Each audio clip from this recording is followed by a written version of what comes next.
And now, pursuant to an order made Wednesday, April 22nd, 2015, the House will now proceed to the consideration of motion number M587 under private members' business. Orders of the day. Private members' business, debate on motion M587, genocide recognition, standing in the name of Mr. Butt, Mississauga, Streetsville. Mr. Butt, seconded by Mr. Daniel, moves that the House A, reaffirm its support for 1, the Holocaust Memorial Day Act, 2, the Armenian Genocide Recognition Resolution adopted on April 21st, 2004, 3, the Rwandan Genocide Resolution adopted on April 7th, 2008, 4, the Ukrainian Famine and Genocide Holodomor Memorial Day Act, B, call upon the government to honor the victims of all genocides by recognizing the month of April as Genocide Remembrance, Condemnation, and Prevention Month. C. And C, acknowledge the associated commemorative days of 1, Yom HaShoah, Holocaust Memorial Day, as determined by the Jewish lunar calendar. 2, Armenian Genocide Memorial Day on April 24th. 3, Rwandan Genocide Memorial Day on April 7th. And 4, Holodomor Memorial Day on the 4th Saturday in November. Debate, the Honourable Member for Mississauga, Streetsville.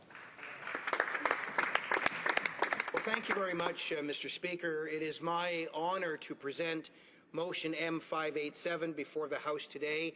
I would like to thank the Honourable Member for Don Valley East for seconding the motion today.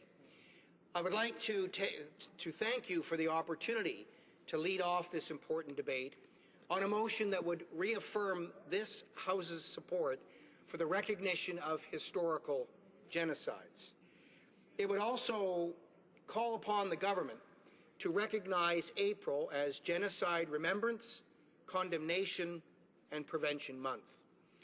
Mr. Speaker, in August 1941, shortly after British intelligence broke the Enigma Code and began intercepting firsthand Nazi reports of mass slaughters and remorseless brutalities in occupied Ukraine and Russia, Winston Churchill spoke to an international audience in a live radio broadcast. And he said, "We are in the presence of a crime without a name." In the United States, the noted legal scholar Raphael Lemkin, a Jewish refugee from Nazi-occupied Poland, heard Churchill's words. 2 years later, in the hope that naming the crime would help to prevent it, Lemkin coined the word genocide, defining it as the systematic destruction of all or a significant part of a racial, ethnic, religious, or national group, and tirelessly campaigned for its recognition in international law. Finally, in 1948, after the systemic nature and horrific scope of the Nazis' mass crimes had been more fully grasped, the United Nations General Assembly adopted the Convention on the Prevention and Punishment of the Crime of Genocide. Mr. Speaker, Canada has been a party to this convention for more than 60 years, and our resolve to combat and prevent genocide around the world continues to be strong and steadfast. 7 decades after the liberation of the Nazi death camps, our country remains committed to helping prevent future atrocities by combating oppression, hatred, and xenophobia, and teaching future generations about the lessons of genocide around the world. Canada has been profoundly shaped by survivors of genocide who have first-hand experience with the horrific crime and have resettled across our great country. That is why this Parliament has officially recognized the historical genocides that have affected many Canadian immigrants and the ancestors of many Canadians. Those genocides include the Holocaust, the Armenian Genocide, the Holodomor, and the Rwandan Genocide. Mr. Speaker, the Holocaust Memorial Day Act, which was passed in 2003, recognizes the unique atrocity of the Shoah, during which 6 million European Jews, including 1.5 million Jewish children, lost their lives, and millions of other European civilians were slaughtered because they belonged to groups deemed expendable according to the Nazis' heinous ideology. The Armenian Genocide Resolution, adopted 11 years ago this month, recognized the terrible suffering and loss of life endured by the Armenian people in 1915 as a genocide, condemning it as a crime against humanity. The Ukrainian Famine and Genocide, or Holodomor Memorial Day Act, was passed in 2008. It established the fourth Saturday in November as an annual day to remember one of the greatest tragedies of the last century, the deliberate starvation of millions of men, women, and children in Ukraine between 1932 and 1933 by the Soviet regime under Joseph Stalin.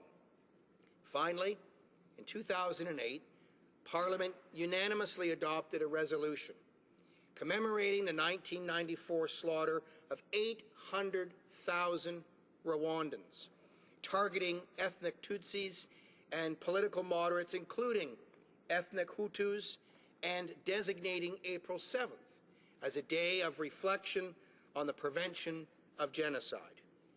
Parliament had previously declared April 7th a day of remembrance for the victims of the Rwandan genocide in 2004.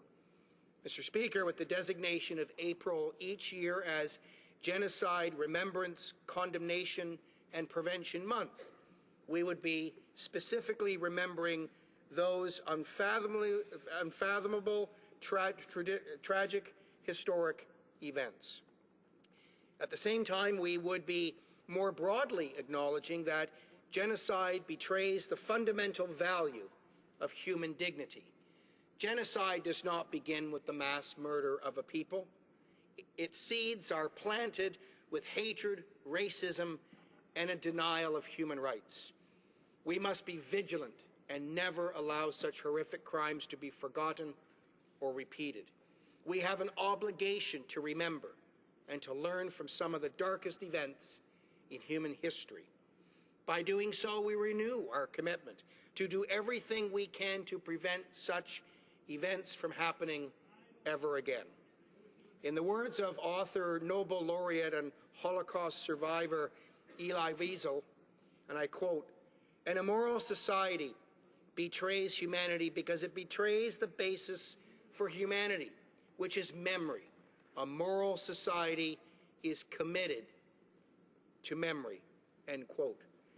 Mr. Speaker, as time passes, it becomes even more imperative for moral societies such as ours to remain firm in our commitment to memory. Without active efforts such as those proposed by this motion, there is always the risk that memory of historical genocides could be lost, minimized, or even denied.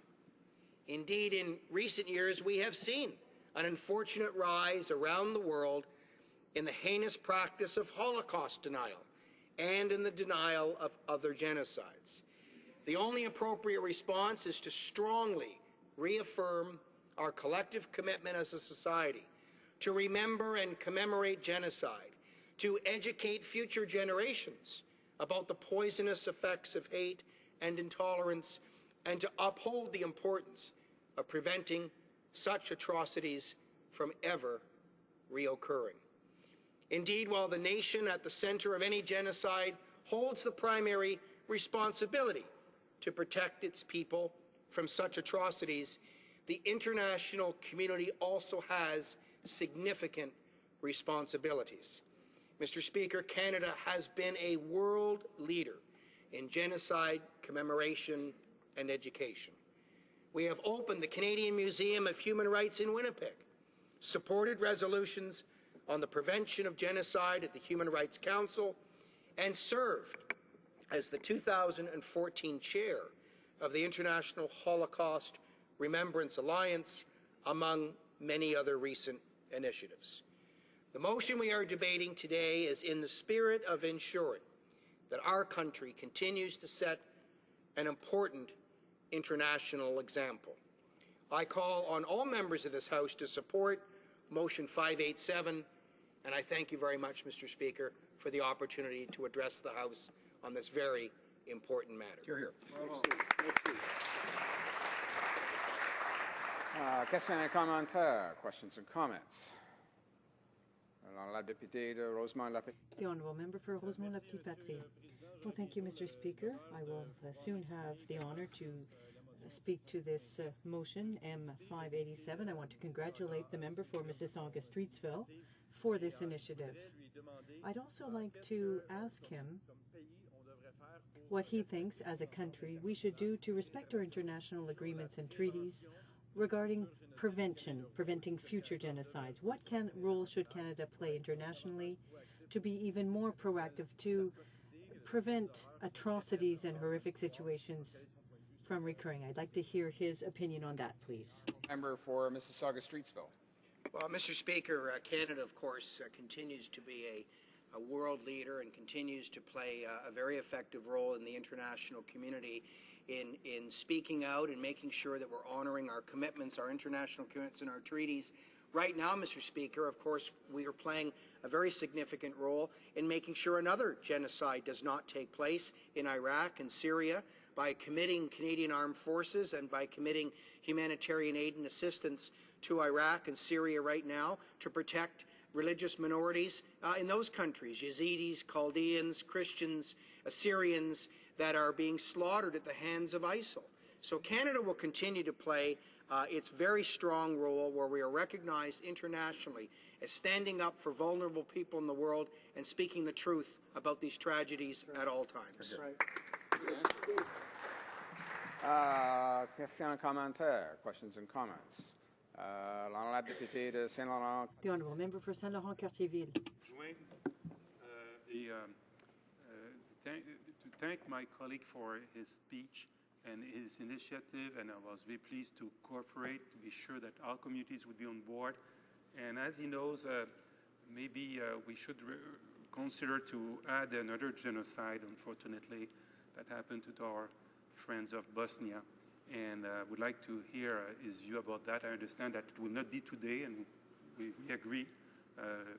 My colleague from Montreal spoke with the minister, but maybe it would be good to explain where are we about that, to be sure that Canada is willing to commemorate the month of April, the genocides, including the one that happened in Bosnia. Member for Mississauga Streetsville. Well, Mr. Speaker, and by the way, I do want to thank my friends in the NDP, Liberal, and Green Party who have all indicated their support for this motion. It's great to see Parliament all come together over an issue like this, and I think that's a credit to the fine men and women that serve in this chamber. Mr. Speaker, in the motion, obviously, I did specifically refer to 4 genocides, but obviously, the month of April, should this motion pass, being known now as the Genocide Prevention Remembrance Month, would include all genocides, including Bosnia and others that have taken place. So I would expect that this would cover all of those, that we would find an appropriate way to do these commemorations of these horrific events in human history, and that we would continue to include all of those other organizations that would like to be part of this in the month of April to do so. Questions and comments? Questions et commentaires? The Honourable Parliamentary Secretary to the Prime Minister. Thank you very much, Mr. Speaker. And let me just thank the member for bringing this motion forward. Right. You know, on the weekend, a number of people were in Toronto, downtown Toronto, and it was remembrance of the Armenian Genocide. And we know across this country that often we stop and remember what has happened. I wonder if the member could speak more emotionally to how important it is to actually remember, how important it is not only to government and to us, but to those, the victims and the people who actually suffered this. Why something like this is so important to him. And again, just thank the member for bringing the motion forward. Honourable member for Mississauga-Streetsville. Well, I'd like to thank the Parliamentary Secretary to the Prime Minister for that question. And I mean, even today, Mr. Speaker, just a short couple of hours ago on the lawn here at Parliament Hill, we had a commemoration for the 100th anniversary of the Armenian genocide. And you can see the look on people's faces when you look. I got an opportunity to speak at that, which I'm honored to have done. And you look out in the crowd and you see the faces of people and you see the pain. You see the sadness for their relatives, their friends, their ancestors that were affected by these acts. And you know, there used to be an old saying, "Time heals all wounds," and I'm not always sure that's completely true. And I think if we don't commemorate, if we don't continue to recognize these events that have taken place in the history of our world, that have been our darkest moments as human beings and what human beings have done to one another, if we don't always continue to recognize those, we are unfortunately doomed to repeat them. So we must continue to recognize these each and every year.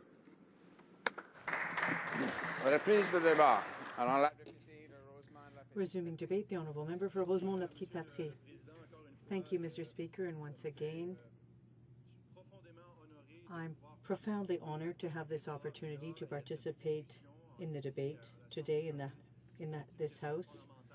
This issue is a fundamental issue. It's extremely important, and I want to underscore again and thank the member for Mississauga-Streetsville for having tabled this motion, for having taken this initiative that gives us an opportunity to think with dignity, to have a rational discussion on the tragic incidents that have occurred during the 20th century, the Armenian Genocide, the first, the Holodomor, the Holocaust, and the genocide in Rwanda.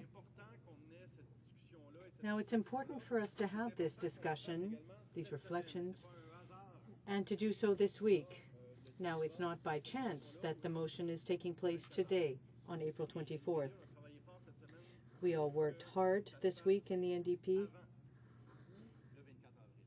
to have this debate before April 24th, because April 24th is an important date. 100 years ago today, a tragic telegram was sent out that set off atrocities and massacres that went on for some years. 1.5 million Armenians died as a result of that. And concentration and extermination camps were experienced for the first time in the 21st century. And it was an attempt to eliminate an entire population from the face of the earth. Fortunately, it failed.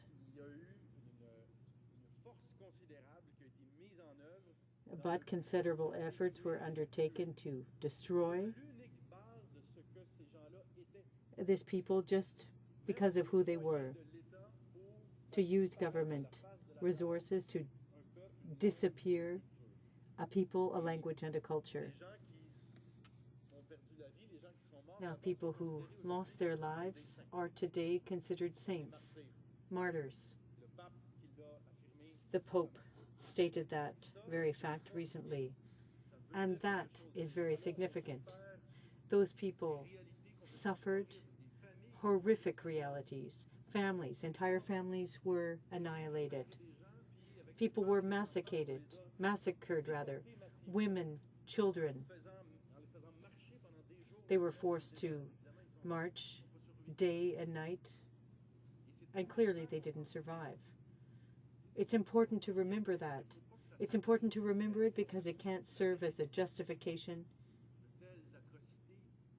for other attempts or atrocities to be committed to exterminate a people. Now, it's well known, but not well known enough.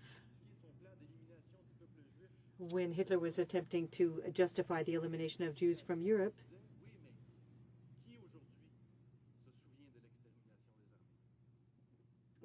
it would be sad to say we don't remember the extermination of the Armenians. It would be like saying it's okay to try to eliminate an entire people based on their ethnicity, their language, or their religion. It's extremely tragic. And that sad aspect of history must be remembered so it's not repeated. And Mr. Speaker, I think that it's our duty, a moral duty of conscience, to raise awareness, to spread information on this. Now, I was at the same rally on the Hill earlier with my colleague, the member for Mississauga-Streetsville, with the thousands of people who turned out today at the invitation of the Armenian community to commemorate the end of what happened 100 years ago, to remember it. Now, at home on the piano, I've got a few pictures, and one of them is my wife's great-great-grandfather. He was a photographer. It's a very beautiful, dignified picture, and beside that were his first 3 children. And when you look at them, as we do every day, we know that him and his 3 children didn't survive in 1915. They were all killed.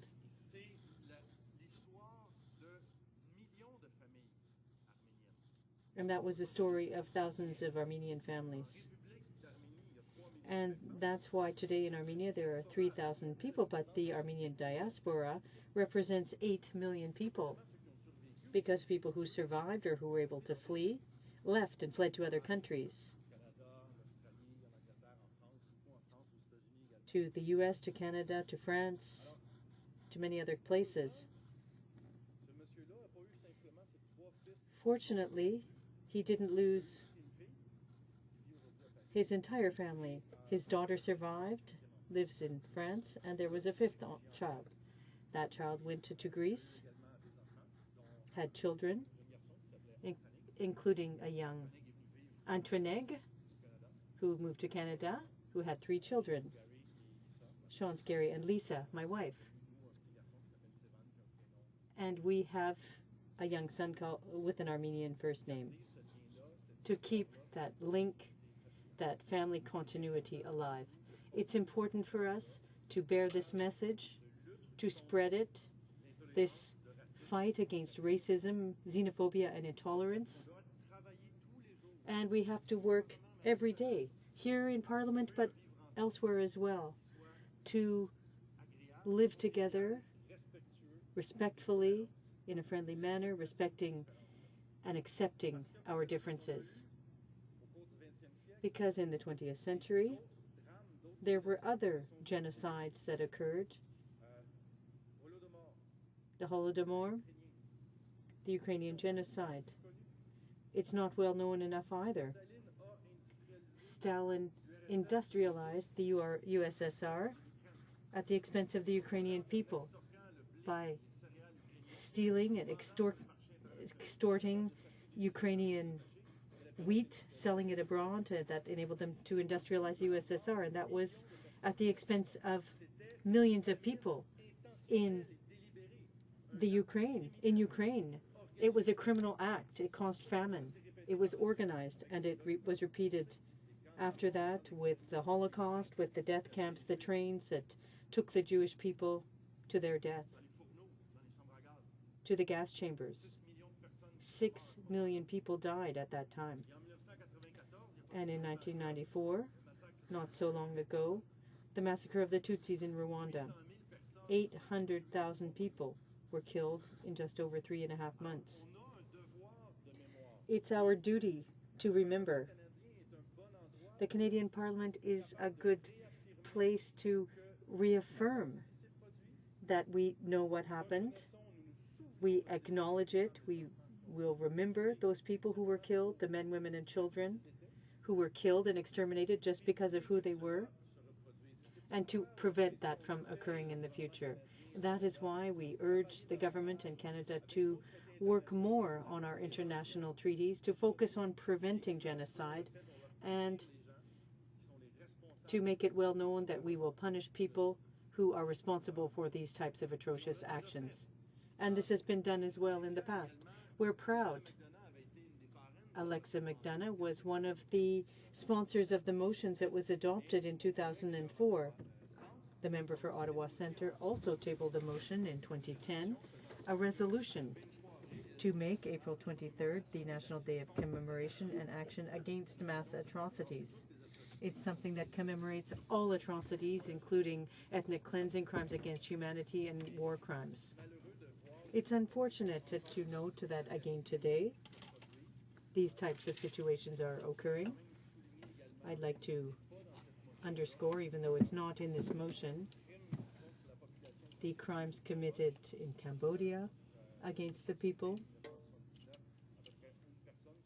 where almost 1 out of every 5 people was killed in Cambodia in the late 70s, and again today. There are war crimes and crimes against humanity being committed. We must talk about them, condemn them. We must take action to ensure that these situations do not recur. Today, Mr. Speaker, on behalf of the NDP, I'm extremely proud to stand in this House with my colleagues to support this motion and to remind Canadians that the genocide occurred 100 years ago. There was a genocide in Rwanda, Ukraine. We will remember it. We will not forget. Thank you, Mr. Speaker. Resuming debate, the honourable member for Mount Royal. Thank you, Mr. Speaker. Earlier this month, on the occasion of the 21st anniversary of the genocide of Tutsis in Rwanda, I spoke at a gathering on Parliament Hill to mark Canada's National Day of Reflection on the Prevention of Genocide. Last week, I attended a Yom HaShoah Holocaust Remembrance service in my riding, 70 years since the liberation of the death camps. And earlier today, I was privileged to address the thousands of assembled outside this building who are commemorating the Armenian Genocide, which began a century ago and which Pope Francis recognized as the first genocide of the 20th century. Mr. Speaker, what these genocides and others have in common, as I said at the gathering to commemorate the genocide of the Tutsis in Rwanda, is not only that these genocides are unspeakable, but they are unspeakable not only because of the horror of the genocide, but because these genocides were preventable. Nobody could say that we did not know. There were, as there always are, warning signs, forerunners to genocide. Yet time and again the world has stood by, minimizing the threats of demonization and dehumanization, ignoring the ominous march to mass atrocity until it is too late. And we find ourselves yet again promising never again and insisting that we mean it this time. I therefore welcome the motion put forward by the member for Mississauga-Streetsville, which acknowledges 4 genocides that have been recognized by this House, along with the associated memorial days, and which calls on this House to establish April as Genocide Remembrance, Condemnation and Prevention Month. A month so designated would provide an impetus not only to remember these tragic events, le devoir de mémoire, but to speak out and to act against racism, hatred, exclusion, demonization and dehumanization, the precursors to genocide, and in favor of justice, human dignity, and the protection of human rights, including minority rights. Moreover, such a month would be an opportunity to continue the teaching and learning of the genocides past with a view, the lessons of genocide past, with a view to preventing genocide in the future. And I will now touch on several lessons of remembrance and the remembrance to act always. The first lesson is the danger of forgetting and the importance and responsibility of remembrance itself, both in the sense of bearing witness to past collective failures to prevent genocide and in the sense of acknowledging and bearing witness to each victim of genocide as individuals. The numbers of genocide can be overwhelming. 6 million Jews killed by the Nazis, 10,000 Tutsis murdered every day for 3 months, 1,000 Ukrainians starving to death every hour at the height of the Holodomor, and I can go on. But genocide, Mr. Speaker, is not a matter of abstract statistics. As we say at these moments of remembrance, unto each person there is a name, each person has an identity, each person is a universe. The second enduring lesson is that genocides have occurred not only because of the machinery of death, but because of state-sanctioned incitement to hate. The Supreme Court of Canada has recognized that the Holocaust did not begin in the gas chambers. It began with words. And the international community must therefore bear in mind, as the Supreme Court of Canada affirmed also in the Mugesera case, that incitement to genocide is a crime in and of itself. Taking action to prevent it, as the Genocide Convention compels us, is not a policy option. It is an international legal obligation of the highest order. The third lesson is the danger of indifference and the responsibility to act. In 1994, for example, while the UN Security Council dithered and delayed, Rwandans were dying. 10 years later, massacres in Darfur were met with a similarly dilatory global response. No one can say that we did not know. We knew, but we did not act. In an effort to end this pattern of the international community as bystander, the United Nations adopted in 2005 the Responsibility to Protect Doctrine, a Canadian initiative of which we should be very proud. According to R2P, whenever there are war crimes, crimes against humanity, ethnic cleansing, or, God forbid, genocide, and the government of the region in question is unable or unwilling to take action, or worse, is the author of that criminality, as in the case of Syrian regime, the international community has a responsibility to intervene to protect targeted or innocent civilians. It is now the 10th anniversary of R2P, and Canada must reaffirm our commitment to the abiding moral imperative in which it is anchored, that we are each, wherever we are, the guarantors of each other's destiny. The fourth lesson is the danger of a culture of impunity, and therefore the importance of bringing to justice those who engage in mass human rights violations. If the past century was the age of atrocity, it was also the age of impunity. Far too few of the perpetrators of crimes against humanity have been brought to justice, and far too many of them live comfortable lives here in Canada and elsewhere. As such, I encourage the government to commit adequate resources to Canada's war crimes program in order that such war criminals will be brought to justice. The fifth lesson is the cruelty of genocide denial in its most obscene form, where genocide denial actually even accuses the victim of falsifying the crime of perpetrating a hoax. But by commemorating genocides, we repudiate such denial. Today, with crowds gathered on Parliament Hill to observe the 100th anniversary of the Armenian Genocide, we must be clear. The current Turkish government and the Turkish people are not responsible for the killing of Armenians a century ago. Yet reconciliation requires recognition, and I trust we all hope for reconciliation between the Turkish and Armenian peoples anchored in recognition and truth. Six is the importance of remembering the heroic rescuers, those who confronted and resisted evil, who remind us of the range of humanity that prevailed in the face of evil, and thereby transformed history. I'm reminded, for instance, of our former colleague, Senator Romeo Dallaire, who was a beacon of humanity amidst the inhumanity of the genocide of the Tutsis in Rwanda, and of Raoul Wallenberg, the Swedish diplomat who in 1944 rescued more Hungarian Jews than any single government before himself disappearing into the Soviet Gulag. And finally, we must remember and pay tribute to the survivors who endured the worst of inhumanity and somehow found in the resources of their own humanity the will to go on to rebuild their lives as they contribute to the building of the communities in which they live. Thus, Mr. Speaker, I thank the member for Mississauga-Streetsville for his motion, and my party and myself will happily support it. Indeed, I have introduced a similar motion, the only difference being that mine makes mention of the Srebrenica massacre. In that vein, before I close, I will inform the House of a letter I received earlier this week from the President of the Congress of North American Bosniak and from the Chairman of the Institute for Research of Genocide in Canada. They wrote to express their surprise at the Srebrenica Remembrance Day and the related motion unanimously adopted by this House on October 19, 2010, are not mentioned in M587, and they request that it be included.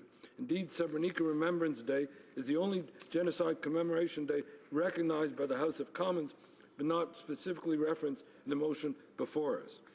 As such, I intend to introduce a motion in the coming weeks that will reaffirm the House's recognition of the Srebrenica massacre as an act of genocide commemorated each year on July 12. Mr. Speaker, on Srebrenica Remembrance Day, on the other commemorative days mentioned in M587, and soon during the entire month of April, Canadians will unite in active remembrance of the victims and in furtherance of tolerance, human dignity, human rights, and peace.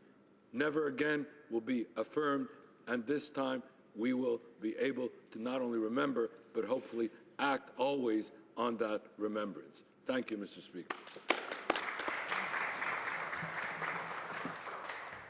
Resuming debate.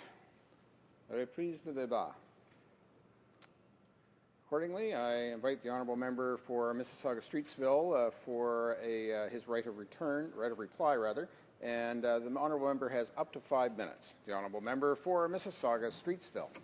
Well, thank you very much, Mr. Speaker, and I want to specifically thank my colleagues, the member for Rosemont-la-Petite-Patrie, and the honourable member for Mount Royal for also speaking on behalf of their parties to this motion. I would also like to thank the honourable member for Saanich Gulf Islands, who also indicated to me that her party supported this motion as well. I think it's a great day for Parliament when we see all political parties working together for such an important motion, an important commemoration that we can have in this country by establishing April as our genocide remembrance, prevention and condemnation month in Canada. I appreciate the honourable member for Mount Royal's comments about Bosnia. I'd be prepared to work with him, and there's certainly no reason why that situation could not also be included in the commemorations within the month of April.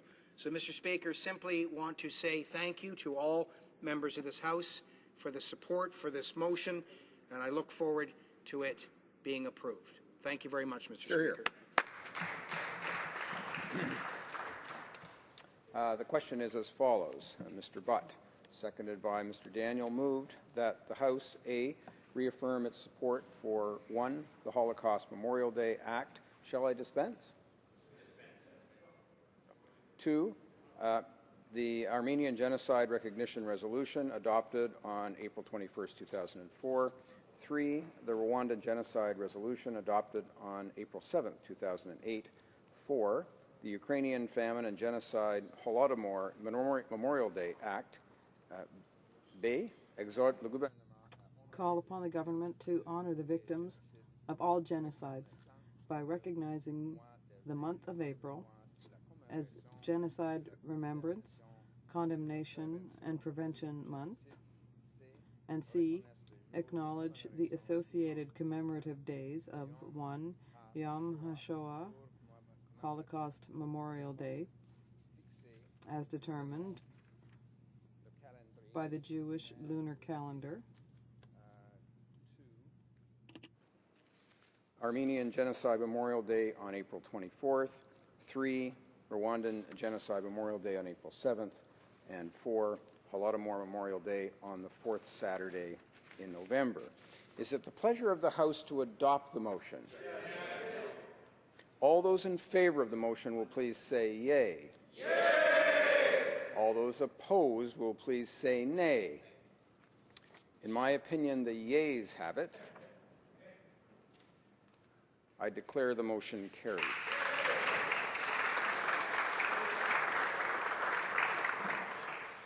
And it being 3:14 p.m., pursuant to an order made Wednesday, April 22nd, 2015, this House stands adjourned until next Monday at 11 a.m., pursuant to Standing Order 24-1.